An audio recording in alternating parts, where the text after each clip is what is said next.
Hello everyone, welcome to our channel Kaushal scientist. तो आज हम अपने टॉपिक को आगे बढ़ाएंगे रिफ्रैक्शन के पोर्शन में। आज हम देखेंगे कुछ इफेक्ट्स रिफ्रैक्शन के। ठीक है, तो will be talking about the effects of refraction. Today will be talking about the refraction through a glass slab, which is an important topic as per your board point of view. ठीक है, board में आ सकता है। And will be talking about the total internal reflection. ये शायद आपके board syllabus में तो नहीं है, but it is an important topic. It's an important topic. तो मेजरली हमारा जो भी पोर्शन है आज इम्पॉर्टेंट ही है। तो आज के हमारे पहले टॉपिक पे जाते हैं और बात करते हैं इफेक्ट्स ऑफ रिफ्रैक्शन के पहले केस में, जहां पे कि हमें क्या लगता है, ए stick immersed in water appears bent। ये आपने प्रैक्टिकली देखा होगा, और जिसने नहीं देखा होगा वो आज के लेक्चर के बाद ही ट्राई करेगा। अगर हम क्या काम करते हैं, एक बीकर लेते हैं या कोई बीकर लेते हैं या कुछ भी लेते हैं वाटर कंटेनिंग सब्सटेंस, उसमें हम एक छड़ी डालते हैं। तो हमें क्या लगता है कि छड़ी जो है वाटर के अंदर कहीं पे टूटी हुई है, या टूटी हुई नहीं बोल सकता मैं, बेंड हो गई है। ऐसा क्यों होता है, हम ये चीज डिस्कस करेंगे आज। देखो, ये इंपॉर्टेंट टॉपिक है बोर्ड पॉइंट ऑफ व्यू से, ये याद रखिएगा, क्योंकि वहां पे पूछ सकता है आपको ऐसे सवाल आ सकता है बोर्ड में, what is refraction, what are the laws of refraction, ये क्वेश्चन आ सकता है। दूसरा, what is refraction and what are the different effects of refraction. ठीक है, वो बात। तो हम देखेंगे पहला जो ये है, हम एक कंसिडर करेंगे, एक छड़ी है हमारे पास, एक स्टिक है फ्रॉम ए टू ए ओ, हमारी एक स्टिक है। ठीक है, पॉइंट बी पे इंटरफेस को टच कर रही है। ठीक है, और हमारे पास हम यहाँ से देख रहे हैं, यहाँ से एक हमारी आई है जो हमें देख रहे हैं। तो जो जब हम ये पॉइंट कंसिडर करेंगे जो वाटर के अंदर है, इसका एंड पॉइंट स्टिक का, यहाँ से जो रेज ऑफ लाइट आएंगी, when they reach the interface they will bend away from the normal. क्यों away from the normal bend करेंगे, एक सेकंड हम डिफरेंट कलर यूज कर लेते हैं ताकि टी मार्क हो जाए चीजें। देखो, यहाँ पे नॉर्मल है हमारी, ये अवे फ्रॉम द नॉर्मल जाएगी। क्यों अवे फ्रॉम द नॉर्मल? क्योंकि ये डेंसर मीडियम है, ये हमारा रेयर मीडियम है। जैसे ही डेंसर से रेयर मीडियम है, अवे फ्रॉम द नॉर्मल गई। ऐसे ऐसी जो ये रे ऑफ लाइट आएगी, यहाँ पे पहुंच के अवे फ्रॉम द नॉर्मल जाएगी। ये यहाँ पे इसकी नॉर्मल ऐसे होगी, ये अवे फ्रॉम द नॉर्मल ऐसे पहुंच गई। जब हम इन रेज ऑफ लाइट को पीछे वापस रिट्रेस करके इनको कहीं पे मीट कर, जब पे ये मीट करेंगी, सपोज इस पॉइंट आई पे मीट कर रही है, तो हमें क्या, इस पॉइंट बी से अब हमारी स्टिक किधर की तरफ, हमें अब स्टिक जो हमारी ए बी ओ स्टिक थी, वो किस फॉर्म में हमें दिख रही है, that is A B I K form में हमें दिख रही है। ठीक है, इस वजह से हम क्या बोलते हैं कि हमारी stick, that's why the stick appears bent when it is immersed in a water, when it is immersed in water. तो हम क्या बात करेंगे, तो पहला इफेक्ट हमने क्या देखा, when a stick is immersed in water it appears bent at a certain point. तो एट द इंटरफेस पे, ये क्या, इंटरफेस के अंदर जब जाते हैं हमें दिखता है कि इंटरफेस पे बेंड हो गई है ये रे ऑफ लाइट। ठीक है, आगे बढ़ते हैं और दूसरे इफेक्ट की बात करते हैं। दूसरा इफेक्ट क्या है इसमें, दैट इज कि अगर हम जो हमारा ये है, अ, जिसको हम क्या बोलते हैं, सॉरी, जो वाटर लेवल है, हमें क्या लगता है कि ये रेज्ड है। हमें लगता है कि हमारी बीकर की जो सरफेस है रेज्ड है। तो हम क्या बोल सकते हैं, base of beaker appears raised. ठीक है, सपोज अगर हम ऊपर से देख रहे हैं तो ऐसे नो रिफ्रैक्शन टेक्स प्लेस, तो हमें नॉर्मल दिखेगा। अब हम अगर दूर जाए यहाँ से और इस चीज को कवर करें ताकि हमें कहीं और से ना दिखे, इसको थोड़ा सिंपली समझाने के लिए मैं कंसिडर करूंगा यहाँ पे कॉइन है। ठीक है, अब मैं क्या काम कर रहा हूँ, अब मैं इससे दूर जा रहा हूँ एट अ सर्टन पॉइंट, जहां से मुझे किसी ऐसे पॉइंट पे पहुंच रहा हूँ जहां से मुझे ये कॉइन नहीं दिख रही है, जस्ट स्लाइटली जहां पे मुझे दिखना बंद हो गया। इसके बाद अगर मैं देखूं क्या काम होगा, कि अब मैंने इसमें पानी डाल दिया। ठीक है, मैंने पहले बीकर खाली रखी थी, उसके नीचे एक कॉइन थी। अब आफ्टर सम टाइम, ऐसे मैं पहले ये चीज आपको समझाता हूँ। ऐसे एक बीकर थी, खाली थी, ये साइड से कवर्ड थी। पहले मैं यहाँ पे था, यहाँ पे मेरी कॉइन थी, यहाँ पे मेरी आई थी, तो मैं देख पा रहा था आराम से। अब मैं धीरे से इधर की तरफ गया एंड सर्टन पॉइंट सपोज यहाँ पे पहुंच गया। अब मेरी नजर इस कॉइन पे नहीं पड़ रही है। अब मैंने क्या काम किया, मैंने किसी को लाया और यहाँ पे वाटर पोर किया। तो इस कंडीशन पे आ गए हम। अब वाटर इसमें गया है, यहाँ तक वाटर फिल्ड है। ठीक है, अब जब हमारी रेज ऑफ लाइट इस पे पड़ेंगी, ये रे ऑफ लाइट आ रही है ऐसे, जब यहाँ से एक रे ऑफ लाइट आएगी, वो ऐसे इस पे पड़ेगी, and after refraction it will travel away from the normal. Let us choose a different colour here. तो जब ये रे ऑफ लाइट आई यहाँ से, and after refraction from this point it travels away from the normal, और हमारी आंख पे पहुंच गई. जब हम इसको रिट्रेस करेंगे, ये हमारी आंख तो स्ट्रेट ही दिखेगी, तो हमें लगता है ये जो रे ऑफ लाइट है ये इस पॉइंट आई से आई है, लेकिन आ कहाँ से रही है, ओ से आ रही है. तो इस वजह से हमारी जो एक्चुअली हमारी डेप्थ थी वो क्या थी, वो तो ए ओ थी. एक्चुअल में हमारा जो बीकर की डेप्थ थी वो ए ओ थी. But due to this refraction phenomenon हमें क्या लग रहा है कि हमारी जो डेप्थ ऑफ ये है वो ए आई है, मतलब कि हमारा जो बीकर है उसका बेस ओ पे ना हो के आई पे है. This is the second effect of refraction. In addition to this हमारे पास और कुछ इफेक्ट्स होते हैं रिफ्रैक्शन के, like twinkling of stars. Twinkling of stars ये कि किस वजह से है, रिफ्रैक्शन की वजह से. इसी तरह और एक इफेक्ट है जिसे हम बोलते हैं अर्ली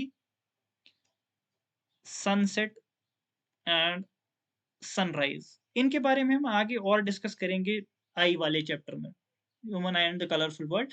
उसमें हम इनको डिटेल में पढ़ेंगे. अभी मैंने आपको एडिशनली बता दिया ये क्या इफेक्ट्स है. ठीक है, आगे बात करते हैं हमारे मेन टॉपिक की, जो कि बहुत ज्यादा इंपॉर्टेंट है. That is the refraction through a glass slab. ठीक है, बोर्ड पॉइंट ऑफ व्यू से इंपॉर्टेंट है, उसके कुछ फॉर्मूलाज है वो भी इंपॉर्टेंट है.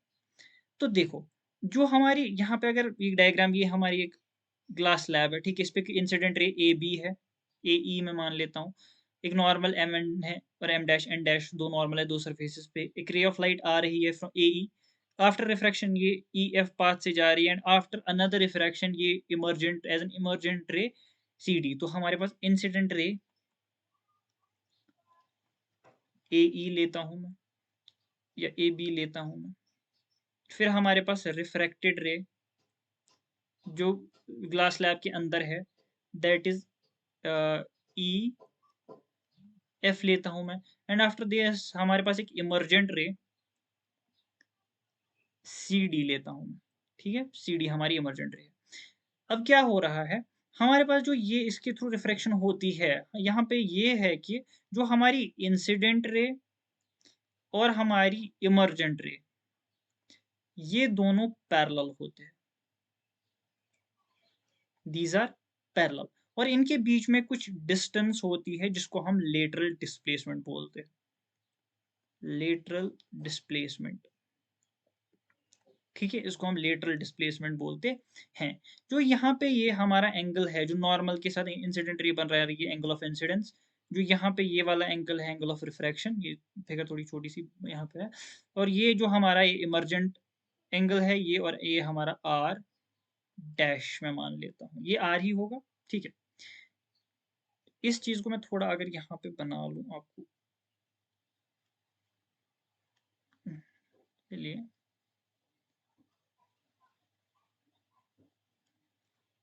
टुवर्ड्स द नॉर्मल ऐसे. ठीक है, away from the normal. Angle incident I, यहाँ पे आर, यहाँ पे भी ये. देखो, ये एंगल ऑफ इंसिडेंस है. यहाँ पे देखो ये पैरेलल है, ये दोनों नॉर्मल है, परपेंडिकुलर है तो नॉर्मल होंगे. ये एम एन और एम डैश एन डैश ये पैरेलल है. और जो हमारा ई एफ है ये एज ट्रांसवर्सल एक्ट कर रहा है. तो हमारा जो एंगल ये होगा, ये वाला एंगल होगा और ये वाला एंगल होगा. ये दोनों क्या होंगे, आर डैश भी किसके बराबर होगा, आर के बराबर होगा. ठीक है, इसके बाद जो हमारी इमरजेंट रे है, ठीक है, इमरजेंट रेट भी वापस क्या आ रही है. अब जितनी डिग्री से ये यहाँ पे अगर हम सेनल्स लगाए, इसका रिफ्रैक्टिव इंडेक्स एयर है तो 1 रखते हैं, ग्लास है अंदर तो म्यू रखते हैं, और बाहर वापस ही एयर है तो 1 रखते हैं. Of I by sine of R is equal to mu. ठीक है, और इस वाले पॉइंट पे अगर हम सेनल्स लगाए तो हमें मिलेगा sine of r, sorry sine of r by sine of e is equal to 1/म्यू. तो अगर मैं ये इधर ले जाऊं तो मैं लिख सकता हूं ना, sine of E, sine of R को मैं लिख सकता हूँ साइन ई बाई म्यू. तो इसको अगर इधर पुट करूं तो ये क्या बनेगा, sine of I by sine of R के बदले साइन ई बाई म्यू, तो ऊपर म्यू आएगा इज इक्वल टू म्यू, ये म्यू और म्यू कैंसिल हो गया, यहाँ पे हमारा आया sine I is equal to sine e. ठीक है, एक बार फिर से मैं आपको एक बार ये समझा देता हूँ, ठीक है, सॉरी, स्क्रीन, देखो क्या था हमारा, ये हमारी ग्लास स्लैब थी, यहाँ से एक रे ऑफ लाइट आ रही थी, सपोज इसको ऐसे आना चाहिए था, जो कि हमारी इमर्जेंट थी, ठीक है, ये नॉर्मल, ये यहाँ से आ रही है, यहाँ से वापस फिर, सॉरी, यहाँ से वापस ऐसे जा रही है, यहाँ पे हमारा सेकंड नॉर्मल, ठीक है, ये हमारा आई था, यहाँ पे हमारा आर था, यहाँ पे भी हमारा आर था, ये हमारा ई था, ठीक है। तो ये साइन आई, जब हमने इस पॉइंट पे पहले सेनल्स लॉ लगाया, sine I by sine R हमारा किसके बराबर था, म्यू के बराबर था, क्योंकि ये एयर था तो वन रिफ्रैक्टिव इंडेक्स इसका था, इसका म्यू रिफ्रैक्टिव इंडेक्स था, वहां पास एयर में जा रही थी तो वन रिफ्रैक्टिव इंडेक्स था, तो ये हमारी वैल्यू किसके बराबर आई, म्यू के बराबर आई। सिमिलरली जो sine of r by sine of e आएगा वो किसके बराबर आएगा, वो वन बाई म्यू के बराबर आएगा, ठीक है। तो अगर मैं म्यू की वैल्यू यहाँ पे पुट कर दूं तो मुझे क्या मिलेगा, sine of r by sine of e, sorry sine of I by, हाँ sine of r by sine of e is equal to one by mu, किसके बराबर होगा, sine of r by sine of i, तो sine are cancel हो गया, यहाँ पे हमें क्या बचा, sine of e is equal to sine of i. तो हमारे एंगल, इमर्जेंट एंगल और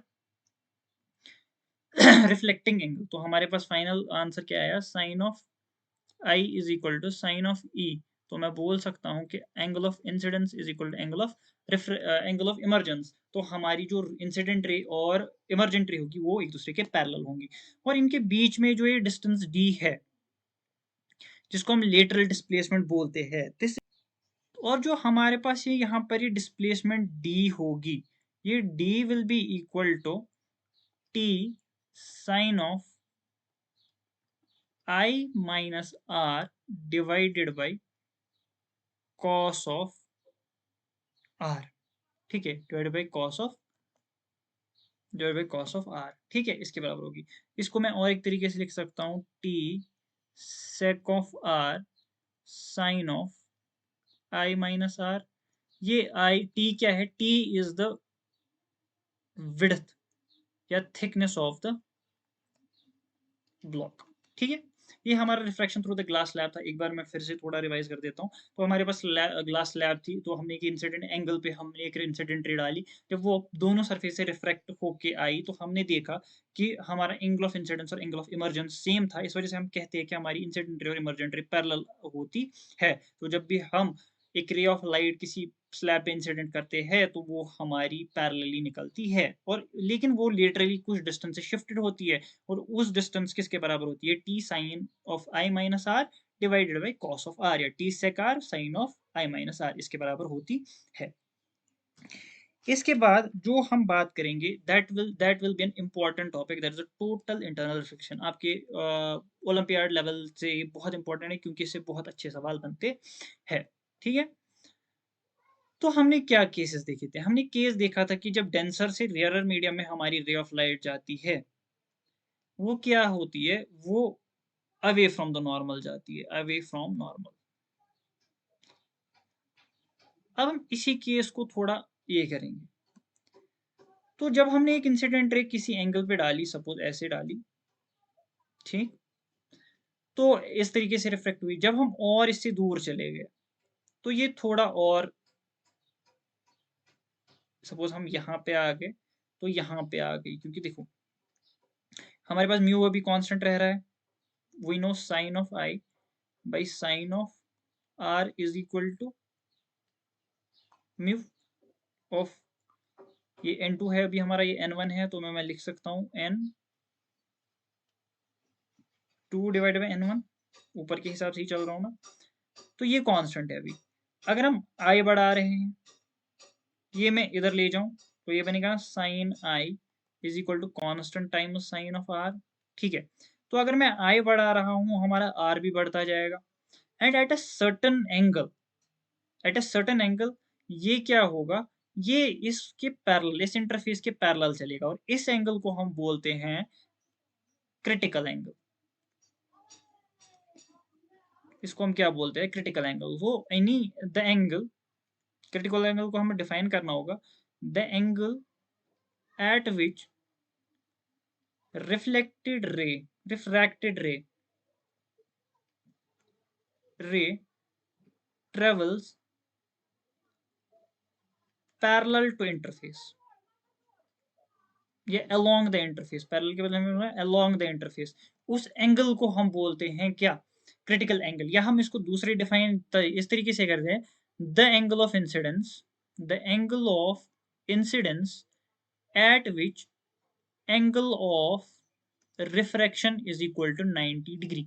देखो, इंसिडेंट एंगल थीटा सी से डिनोट करते हैं तो हमारा एंगल ऑफ इंसिडेंस हो गया, और जो हमारे रिफ्रैक्टिंग एंगल है वो कितना है, रिफ्रैक्टेड एंगल है वो 90 डिग्री है, R is equal to 90 degree. जब हम इस पॉइंट को पार करेंगे, अब अगर हम और थोड़ा बढ़ा दे, इधर की तरफ जाए, अब हमारी रे ऑफ लाइट जो है वो रिफ्रैक्ट ना होके ये रिफ्लेक्ट हो जाती है, and this phenomenon is known as total internal reflection.